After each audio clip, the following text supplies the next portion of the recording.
Happy Tuesday!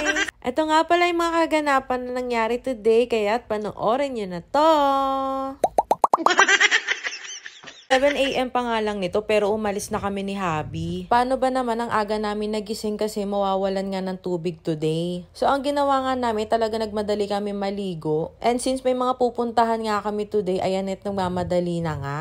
Pupunta din kasi kami sa simbahan at dadaan din kami sa puntod ng daddy ni Habi. At parang at hindi na nga kami maabutan ng init maya-maya lang, dali-dali na nga kaming umalis. Una nga namin pupuntahan ay itong simbahan dito sa St. Andrews, located dito sa Lulumboy, Bulacan. Nare-request ko talaga kay Habi na dumaan kami ngayong araw dito. Gusto ko lang magdasal ng taimtim at magsindi ng kandila rin. Pagdating nga namin dito ay may nagro-rosaryo pa nga. Ewan ko ba pag nandito kami ni Habi nakaka-relax lang. And of course, ang sarap kausap ni Lord Pag may mga pinagdadaanan kami ni Habi talagang dito kami nagagawi. Kung maaga-aga ko nga lang natuklasan tong simbahan na to, dito ko gusto magpakasal.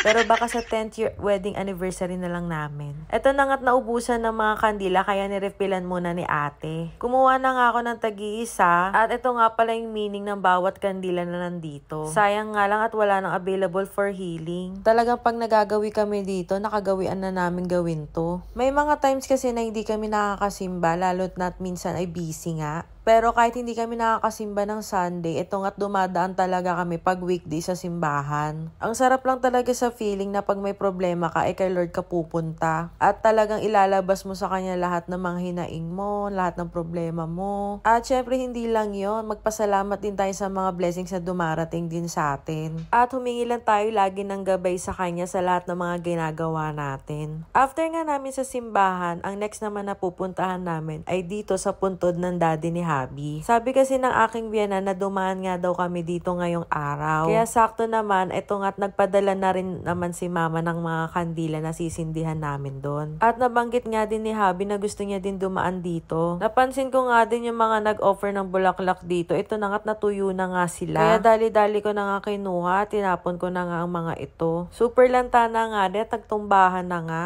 Nakita pa nga ako ng construction worker kasi hindi ko alam kung saan ko itatapon at buti na nga lang tinuro niya yung may basurahan nga doon sa gilid. Nagsindi na nga din ng kandila si Habi at nag-offer na nga din kami ng panalangin. Yun lang guys, hanggang sa muli. Salamat!